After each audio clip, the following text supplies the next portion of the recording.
ഇന്ത്യയിലെ ആദ്യത്തെ പ്രധാനമന്ത്രിയുമായ ജവഹർലാൽ നെഹ്റുവിന്റെ ജന്മദിനം.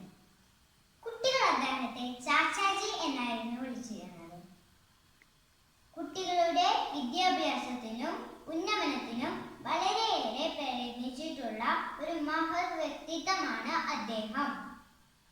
കുട്ടികളാണ് രാജ്യത്തിന്റെ ശക്തി എന്നായിരുന്നു അദ്ദേഹം പറഞ്ഞിരുന്നത്.